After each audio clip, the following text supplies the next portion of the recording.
The day I decided to divorce Blythe was my birthday. At the dinner table, I pretended to joke and asked him, "Do you love me?" Blythe gave me a forced smile. "You're in your 30s.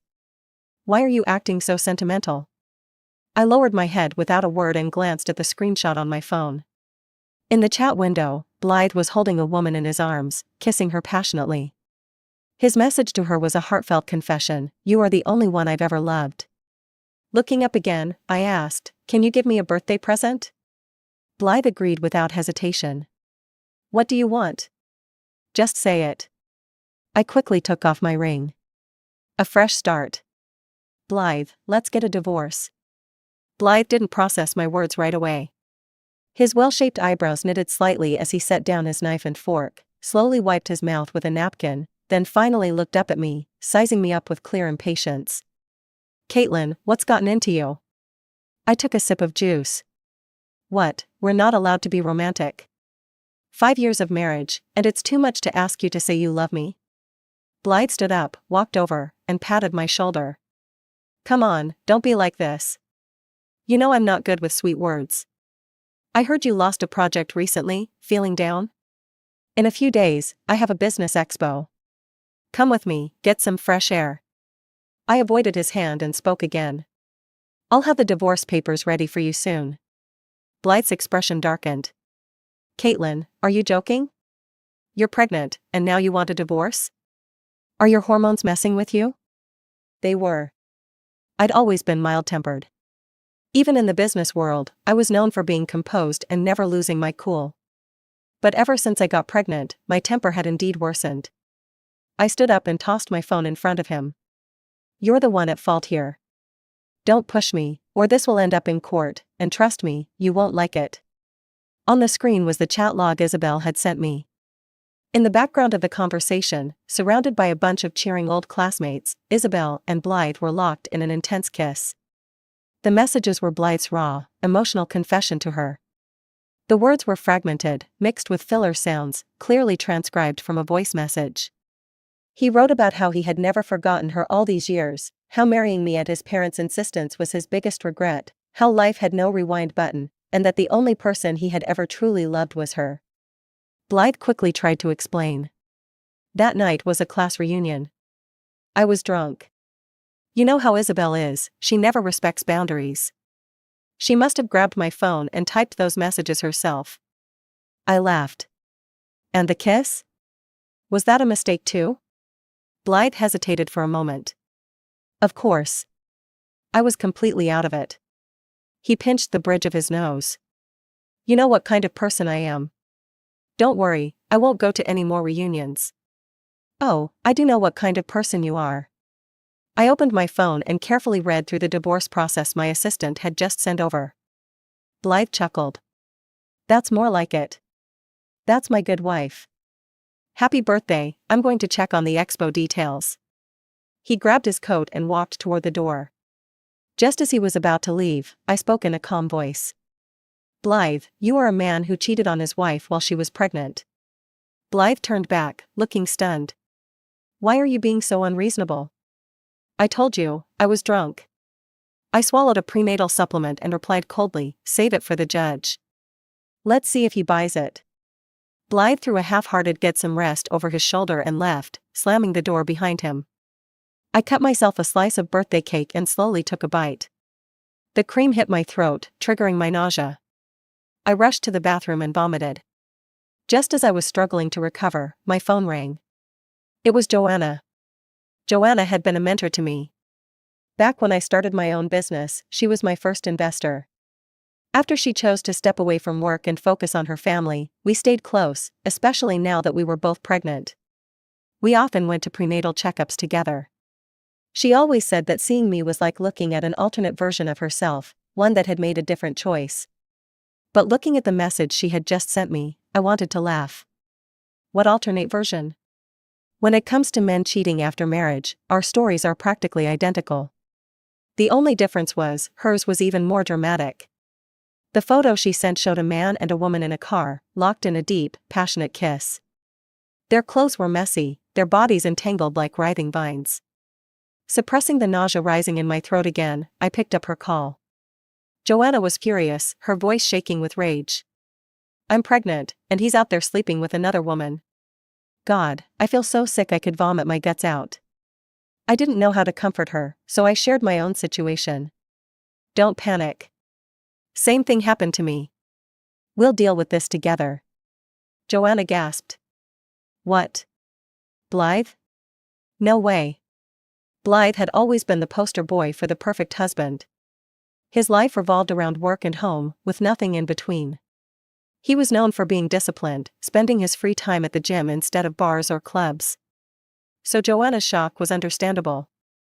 But when I didn't deny it, her tone quickly turned to anger. Meet me at the hospital tomorrow morning. We'll both terminate our pregnancies. I immediately stopped her. No, Joanna. I'll go with you, but I'm keeping my baby. Hearing my decision, Joanna gave up on persuading me and instead launched into an endless rant.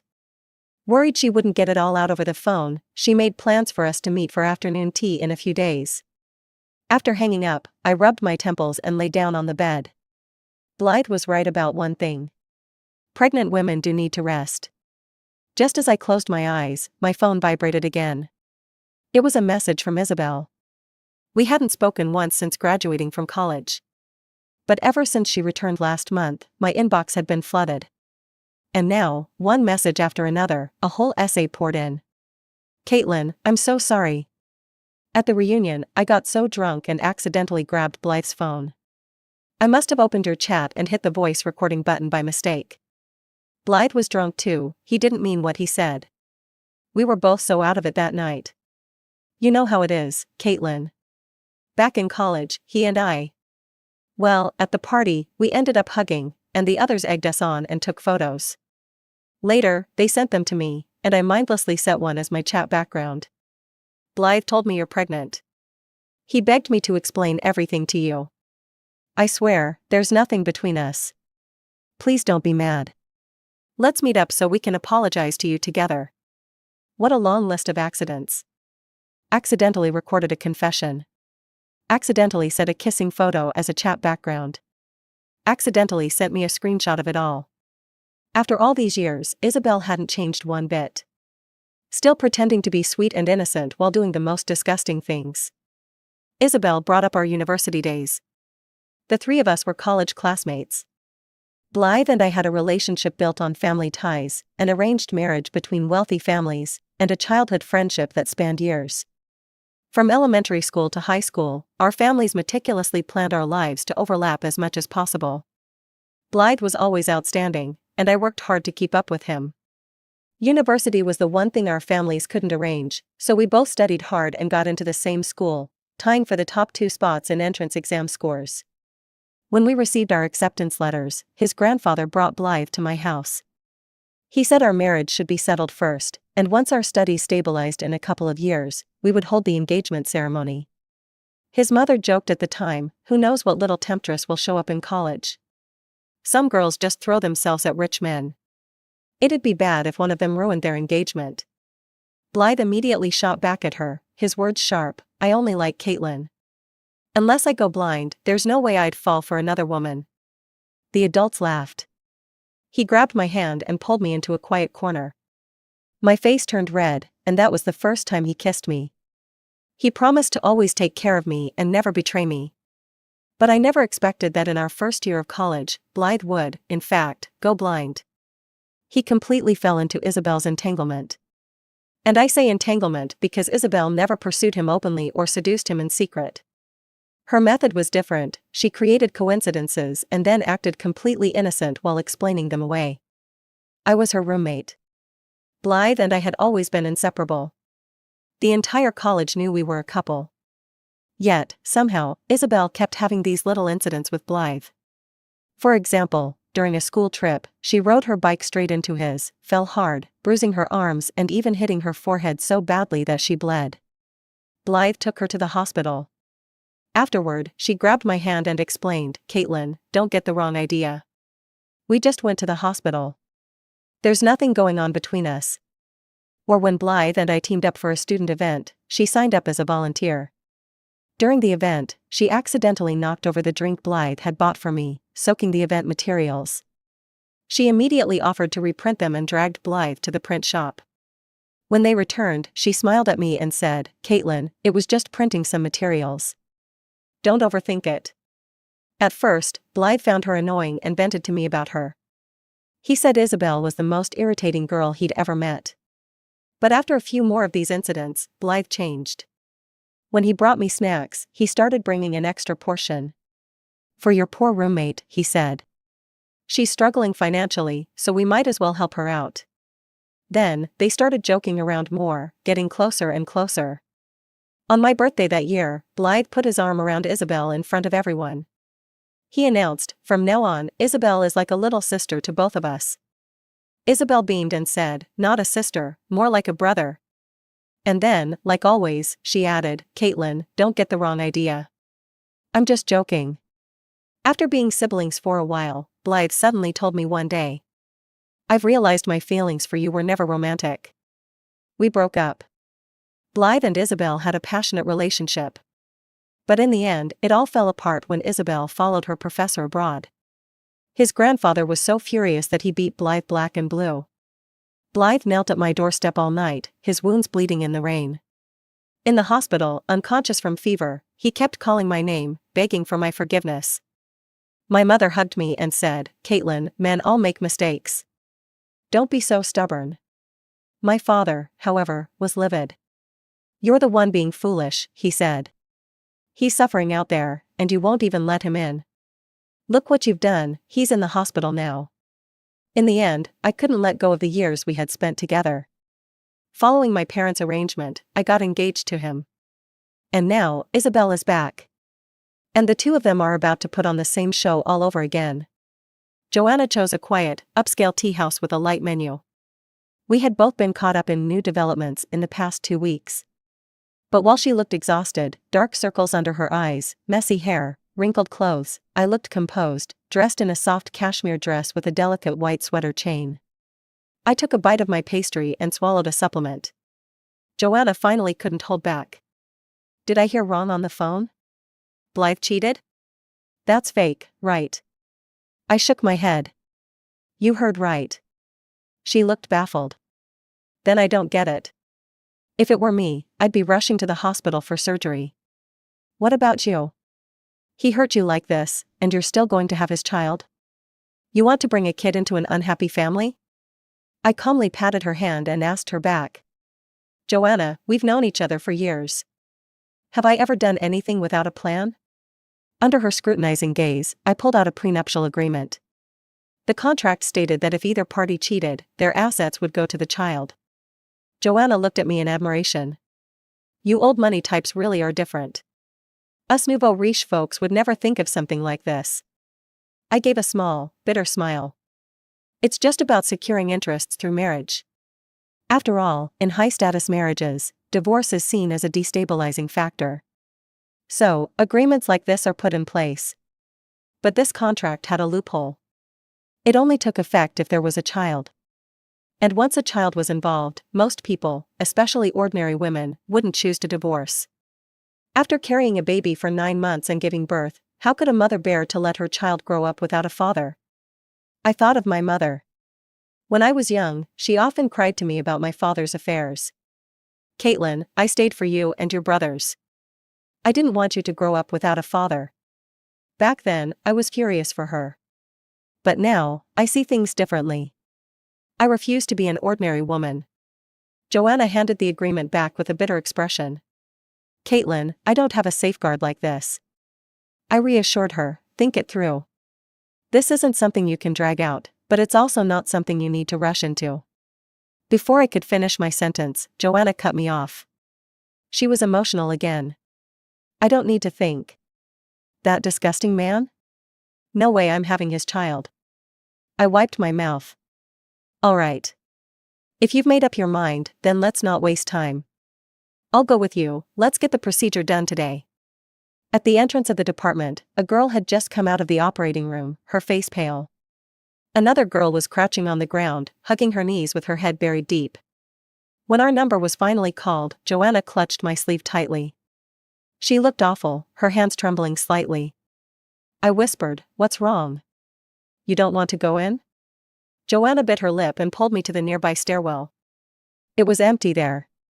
She slumped onto a row of chairs, covered her face, and started crying softly. I walked over and gently hugged her, coaxing in a low voice, "Don't hold it in. You can tell me anything." Joanna leaned on my shoulder, her voice trembling. "I hate this. I can't accept it. My body isn't suited for pregnancy. It was so hard for me to have this child, and now, this is how it ends. If it were you, could you let go? And I haven't had my own income for a long time. He drained the company I built from the ground up. This child was my last bargaining chip to keep him. Without it, what do I do?" She let it all out in one breath. I sighed deeply and wiped her tears. "That's right. These are things you should take time to think through carefully, not just act on impulse." Joanna looked up. "You think you can just walk in and have surgery like that?" I chuckled. "You need an appointment. But some people only think clearly when they're cornered, so I had to push you into coming here. Now that you're calmer, we'll take our time and figure things out." Joanna hugged me tightly. Once she had composed herself, we headed to the prenatal checkup. But as soon as we stepped out of the elevator, we ran into Blythe. He was standing in the surgery queue, supporting a woman with a bleeding leg. Both of them were dressed in workout clothes. She was draped in Blythe's jacket, but it did nothing to hide her curvy figure. It was Isabel. "Isn't that Blythe?" Joanna, who had just managed to calm down, was instantly boiling with rage. She marched straight over, grabbed Isabel, and slapped her across the face. "Everyone, look. This woman is a homewrecker, destroying someone else's marriage." Her words instantly drew a crowd. Isabel clutched her face, tears welling up in her eyes. In the chaos, before Blythe could react, a young man holding a water bottle ran over. "Who are you calling a homewrecker?" "Oh, this is getting interesting." "And who are you?" Joanna asked him. "I'm Dave, Isabel's student. She's an outstanding teacher, how dare you slander her?" He was tall and full of youthful energy. I had already looked into Isabel's life after she returned. She was now a university lecturer. This guy was likely one of her students. An outstanding teacher? She's a homewrecker, and he's a married man. Them being all cozy like this, what do you call that? Joanna gestured between Blythe and Isabel, her fingers flying. She was more furious about this affair than I was. The whole scene was almost comical. "You've got it wrong," Isabel sobbed, her face pitiful. "I hurt my leg and couldn't stand properly. I just happened to run into an old classmate at the gym, and he kindly brought me here. You can't just accuse people without proof." Blythe quickly pulled back the arm that had been supporting her and snapped at the crowd, "It's just a misunderstanding. Nothing to see here. Move along." I let out a cold laugh. "Blythe, you always say you're too busy to come with me to my checkups, but turns out, this is what's keeping you busy." Blythe walked over, trying to reassure me. "I've had a lot on my plate lately, so I've been hitting the gym more to relieve stress. Running into Isabel was just an accident." "Oh, another accident? First, you were drunk. Now, this is accidental. That's quite a streak of coincidences." I smirked, pointing at the jacket on Isabel. "That sports jacket, I gave it to you." Hearing that, Blythe immediately yanked the jacket off. Underneath, Isabel was wearing a tight crop top, her cleavage in full display. She shivered from the sudden chill. Dave swiftly took off his own jacket and draped it over her shoulders, then twisted open a water bottle and handed it to her. "Professor, have some water to calm down." Isabel pushed the bottle away and walked toward me, eyes full of tears. "Caitlin, we were college roommates. You know me. Nothing happened between us. He only gave me his jacket because I was cold. You don't need to explain, Professor." "The truth speaks for itself," Dave said, pulling Isabel back. Blythe took my hand. "Caitlin, let me go with you to your checkup. These three could put on a whole soap opera." I felt a wave of nausea. "No need. Stay here." I shook off his hand and pulled Joanna away. As we walked, Joanna muttered in satisfaction, "I never got to catch my husband's mistress in the act, but at least I got to slap Blythe's." That felt good. I didn't know whether to laugh or cry. Joanna sighed. "How are you so calm?" Doesn't this make you angry? I've already been angry, I exhaled. Now, I just want to solve the problem. Maybe Isabel showing up is a blessing in disguise. Joanna, I don't want to live like this anymore. When I first married Blythe, I was filled with joy. Despite the ups and downs, I had married the person I had loved since college. I worked hard to maintain our relationship. Blythe had some minor health issues, so I prepared nutritious meals for him year-round. He loved working out, so I accompanied him to the gym whenever I had time. But over time, I realized something was off. Whenever I was upset, his solution was always to buy me gifts, never once asking why I was unhappy. We worked out together, but there was no real interaction. Even when I wiped his sweat, he would dodge my touch. He wasn't like this before we got married. Back when he broke up with Isabel, he showered me with affection, saying he wanted to make up for his mistakes. But after marriage, it was as if the engine of a speeding car had suddenly cooled down. I agonized over it, unable to find an answer. Late at night, in moments of breakdown, I hugged him from behind and asked if I wasn't good enough, if there was something I should change. But he always said I was fine and that I was overthinking things. Eventually, I gave up. In public, we played the role of a loving couple. In private, we were just roommates. Then, not long ago, Blythe held me and said, "Caitlin, it's time for us to have a child. Let's create a symbol of our love." Both my mother and mother-in-law had been pressuring us to have a baby. For a moment, I let myself hope again. Maybe having a child would make things better? Before I could even answer that question, I found out I was pregnant. And just as suddenly, Isabel reappeared. Blythe said he was drunk when he kissed Isabel. But I had seen him drunk countless times at business events. Every time, he remained composed. So the moment I saw the photo of them kissing, I knew, our marriage was beyond saving. Blythe's so-called drunken mistake only made me see things more clearly. All those gestures before our wedding weren't about making amends. They were just to trick me into marrying him. And after the wedding, he regretted following his family's wishes. The childhood love I had cherished for so long didn't even compare to a single drink he shared with Isabel. The night I received Isabel's screenshot, I couldn't sleep at all. My pillow was soaked with tears. I regretted being such a coward, struggling for so long in a marriage that was falling apart. Even more, I was ashamed of my own foolishness, actually thinking that having a child could save my marriage. But the child was innocent in all of this. In the end, I felt deeply relieved. At least, I never gave up on my career. That was my greatest source of strength to keep going. After leaving the hospital with Joanna, we talked for a while.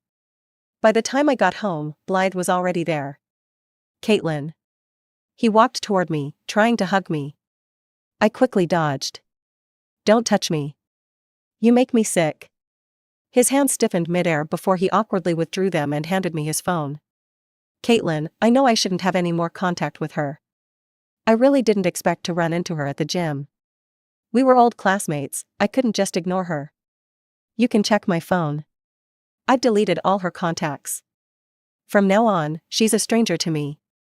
Then, he took out a necklace, his face full of sincerity. "Come on, don't be mad. It's bad for the baby. I got you this limited edition blue diamond necklace. Let me put it on you." I didn't say a word. Blythe led me to the mirror and clasped the necklace around my neck. The blue diamond sparkled with a crystal clear brilliance.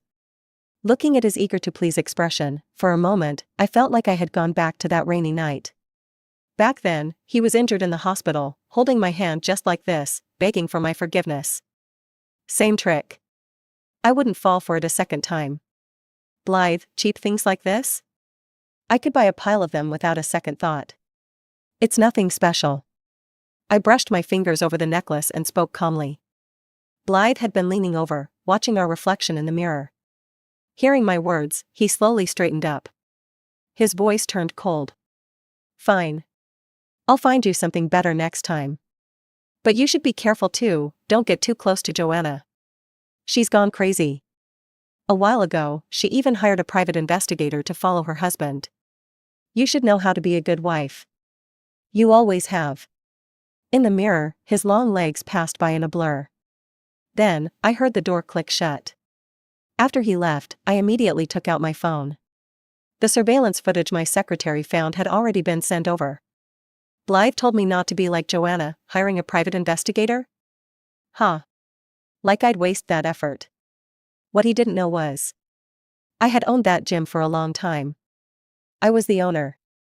Back at the hospital, I had already asked my secretary to pull the security footage. In the footage, Isabel walked into the gym with Dave following behind her.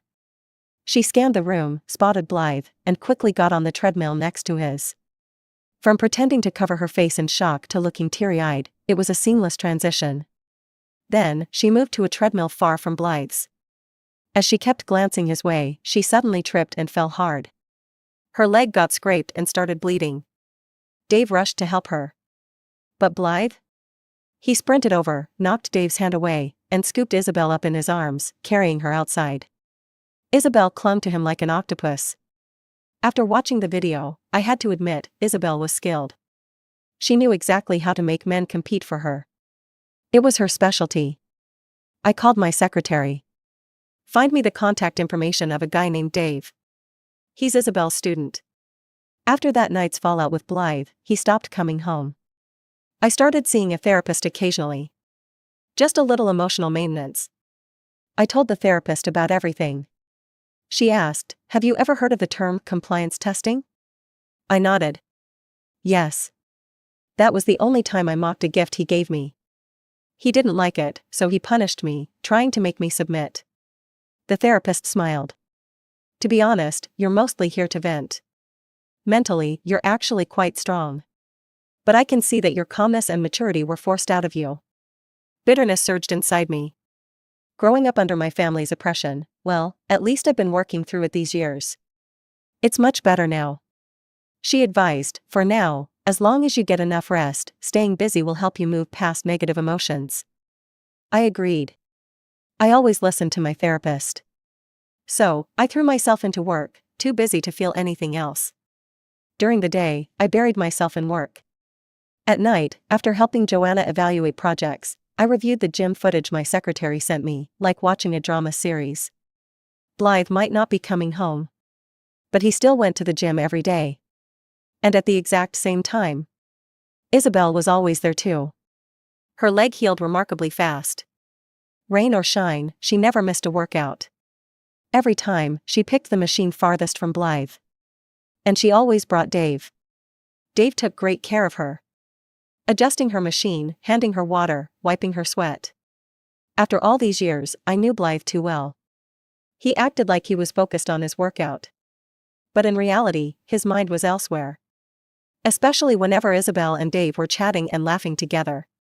Blythe's movements turned stiff. Meanwhile, Isabel, whenever she interacted with Dave, always stole glances in Blythe's direction. On this stage of 3, Isabel was deliberately using another man to make Blythe jealous. Blythe took the bait. His jealousy was burning. Only Dave was blissfully unaware. Blythe's workouts grew increasingly distracted.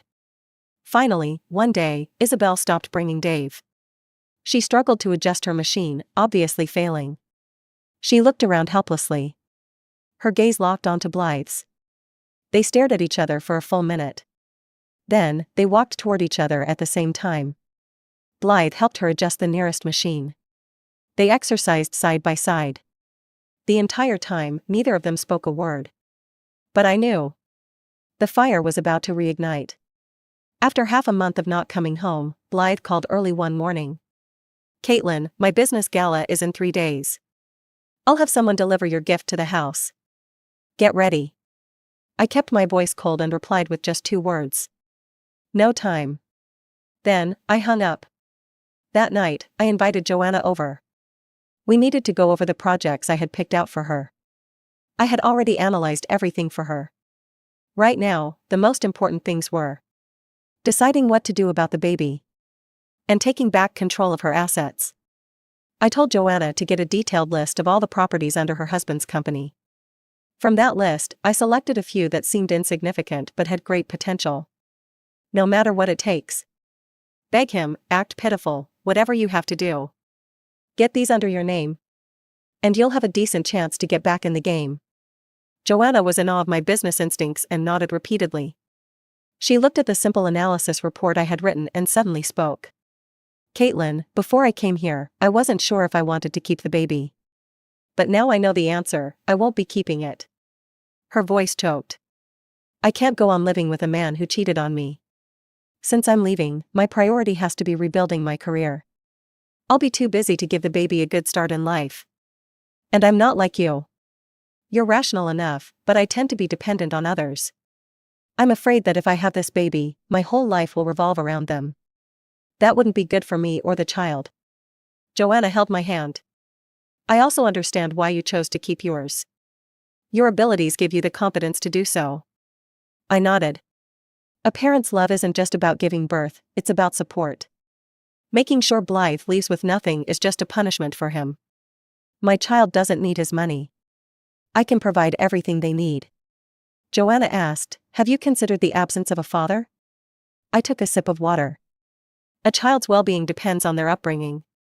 An unfit father and a toxic home are worse than having no father at all. A capable mother can provide a complete education. Joanna's eyes turned red, she couldn't agree more. I clapped my hands and stood up. All right, enough serious talk. Joanna, let me show you something interesting. I brought out some healthy snacks and fresh juice. Then I clicked on the latest gym surveillance footage my assistant had sent over. Joanna quickly switched to gossip mode. Blythe doesn't look too happy. I gave her a thumbs up. I gave him a hard time this morning, he's probably fuming. Fuming? Won't he need to vent? Where's his mistress? Joanna had barely finished speaking when Isabel appeared. The two of them jogged side by side in silence. The workout ended. Isabel picked up a water bottle, opened it, then set it back down. Looks like she forgot to fill it. She had no water, no towel, and was pitifully eyeing Blythe's bottle and towel. She's making her move, I commented. Joanna scoffed. What a manipulator. Blythe hesitated for a few seconds, clearly going through an internal struggle. Then, he handed her the water bottle. After that, he slowly walked over, picked up the towel, and began wiping the sweat off her forehead. This moment, Isabel must have been waiting for it. She grasped Blythe's hand. Tears welled up and rolled down her cheeks. Then, she suddenly wrapped her arms around his waist and kissed him. Joanna, mid-bite into a nut, froze, her mouth hanging open like a stunned hamster. Meanwhile, I was furiously clicking my mouse, taking screenshots one after another. Joanna threw her snack aside and asked for the gym's address. Screenshots aren't enough. Trust me, those two will take things further tonight. She quickly called the private investigator she had hired. Follow them, now. At 9 p.m., the investigator sent an update. Blythe and Isabel had gone to a hotel. Joanna grabbed her coat and pulled me up. We've got solid proof. Let's go bust them. As we walked toward the door, something occurred to me. Joanna, we don't have to go. I have a better candidate for this job. Do you remember that guy at the hospital who swore up and down that Isabel wasn't a homewrecker? I had looked into their relationship. Isabel had been handing off her research projects to Dave, but she claimed most of the credit. The way he looked at her, it went far beyond admiration for a mentor. He had accompanied her to the gym multiple times. Their relationship was clearly more than just teacher and student. I picked up my phone and called Isabel's devoted follower. Hey, sorry to bother you. But I think you'd be very interested in what I have to say. At midnight, I received a bombshell response. Dave was flooding me with photos, every single one capturing Blythe and Isabel's affair in real time. Somehow, he had managed to barge into their hotel room. In the pictures, Isabel was curled up under the blanket. Blythe was in a bathrobe. Scattered on the floor were a few incriminating items. The images were scandalous, enough to make anyone blush. Then, Dave called me. I'm sorry for what I said at the hospital before. Today, I finally realized how completely she fooled me. She used my feelings for her to exploit me while secretly entangling herself with your husband. He took a deep breath. I have to expose her true colors. I didn't say much, I just gave him an email address. It belonged to the wife of Isabel's former mentor. Through some digging, I had learned that Isabel wasn't actually talented in academia. During her time abroad, she climbed the ranks by latching onto her mentor, publishing multiple papers under his guidance. People in her field had long called her an academic leech. In the end, it was her mentor's wife who forced her to return home. I called Blythe and told him to come back that night. He readily agreed. "I'm glad you've finally come to your senses. I'll be home tonight." He thought I was surrendering. When he arrived, he looked exhausted, probably still reeling from Dave's ambush. I decided to fan the flames. On the coffee table, I had laid out the incriminating photos. "Blythe, the evidence is all here, isn't it?" His face burned with shame. His voice was hoarse. "So you really won't leave any room for negotiation?" I nodded. "We're getting divorced tomorrow. You leave with nothing. The child stays with me. From now on, we have nothing to do with each other." For once, Blythe lost his temper. "You think you're so perfect? Let me tell you, this isn't entirely my fault. Look at yourself, do you even act like a woman?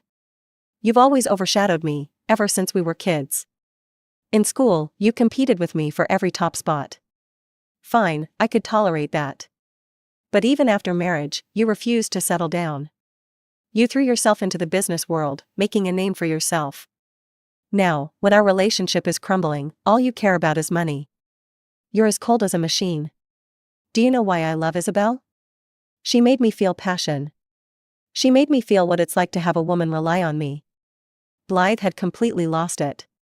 After his rant, he slumped onto the couch, holding his head. I listened in silence. The room fell quiet. Then, suddenly, I laughed. Blythe, his eyes red, glared at me. "What are you laughing at?" I shrugged. I just realized what impotent rage truly looks like. I couldn't even be bothered to argue with him. I had already wasted enough time on this man. You can't wake someone who pretends to be asleep. I handed him the divorce papers. Blythe sneered. "Good. I'll divorce you and marry Isabel right away. She's nothing like you. Enjoy growing old alone with your money." "Thanks for the well wishes," I replied indifferently. Blythe was livid. He grabbed the papers and signed them without even reading. During the divorce cooling-off period, my dad relentlessly called me. "Are you out of your mind? You're pregnant and still want a divorce?" I quietly listened as he went on about the disadvantages of divorce. The possible damage to both families' reputations, the potential property disputes, and the disintegration of their linked interests. But he never considered my happiness. I didn't say much and simply replied. "Blythe's scandal is going to break soon. Divorce will protect our family. Even if we take a step back, Dad, whether I divorce or not is my choice. I'll consider your opinion, but I won't let you control me anymore. And tell Mom not to bother trying to convince me. It's useless. Since I was little, I had been subject to too much education from my dad. He taught me that girls don't need to be competitive. The most important thing is to marry a good man, to be modest, low-key, and obedient. He handed over the management of the family business to my brothers. He chose a good man for me. And my mom, for the sake of the children, chose not to divorce and worked hard to maintain the facade of peace. But in reality, she lived on edge, full of resentment. I didn't want that kind of life. My life, and my child's life, should be defined by us, not by anyone else. On the day we went to get the divorce certificate, Blythe brought Isabel along. In front of Blythe, Isabel looked incredibly awkward. I told him not to do everything in one day, but he wouldn't listen. But when Blythe stepped away to take a call, she turned around and arrogantly flaunted it to me. "You lost to me in college, and now you're still losing. Thank you for taking care of Blythe all these years. A man like him, he truly is the best life partner." I looked at her expressionless, as if she were a chicken trying to crow. After getting the divorce certificate, I smiled at Isabel before leaving. "Wish you happiness. Your wedding gift is on the way." Then I turned and left. At the same time, I sent a message to Dave. "Divorce and marriage are done. Find a good time to release the news." Joanna managed to secure the assets and take care of things, then brought up divorce with her husband. Her ex-husband mocked her, thinking she was just posturing. Joanna told me she had already scheduled the surgery. That day, I went with her. Before entering the operating room, she gently rubbed her stomach and said, "I feel guilty for the baby, but I don't have any other choice." I held her hand and said, "We can only make the best decision, right?" Joanna nodded and walked into the operating room. Inside and outside the room, one life was fading, while another was growing. Yet both were expressions of the courage to start over. News about Blythe leaving with nothing began to spread on social media. Clearly, he hadn't told Isabel about it. Instead, he hired a team of online influencers to post and spread news about him and Isabel's wedding. All the headlines praised their true love, saying it could overcome anything. But his so-called true love couldn't hold back anymore. Isabel angrily called me. "Do you have no shame? After just one day of being married, you let him leave with nothing. You really played me." I laughed and replied, "People act, but the heavens are watching. You better take care of yourself." After hanging up, a scholarly fairy topic exploded online. Someone went into great detail about how Isabel had taken resources or exploited students to achieve her academic results. There was also a report revealing evidence of her multiple attempts to destroy other people's marriages. That same day, Isabel's school quickly issued a statement saying they were investigating the situation. A few days later, the results came out. The situation is true, it violates professional ethics, and the lecturer has been dismissed. In comparison, the earlier posts about their true love seemed incredibly absurd. At the same time, someone leaked news about my pregnancy. It confirmed that Blythe had cheated during our marriage, while I was pregnant. This caused the stock prices of the entire group to plummet. Blythe was originally a director at the company, and they swiftly issued a statement removing him from the board. His family was highly competitive. His older brother encouraged other family members to completely kick Blythe out of the management team. At this point, I completely blocked all contact with Isabel and Blythe. My belly slowly grew. At 8 months, I received a call from an unfamiliar number. When I answered, a familiar voice came through. "Caitlin, is the baby coming soon? Can I see you? I want to be there when our child is born." It was Blythe. We hadn't spoken in months, and his voice sounded so much older. Before I could say anything, he hurriedly added, "Caitlin, I divorced that crazy woman Isabel."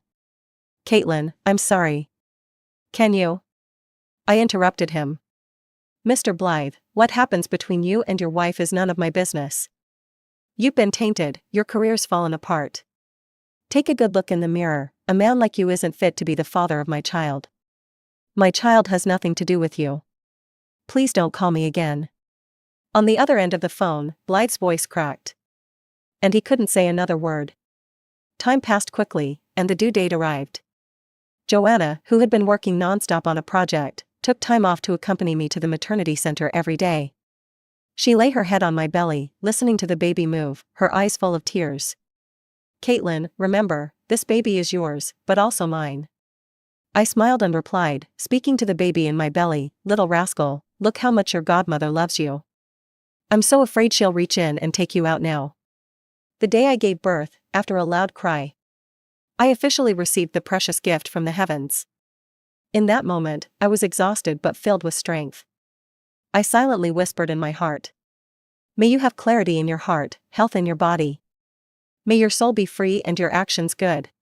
May you face all fears, follow your heart, and always move forward." The end.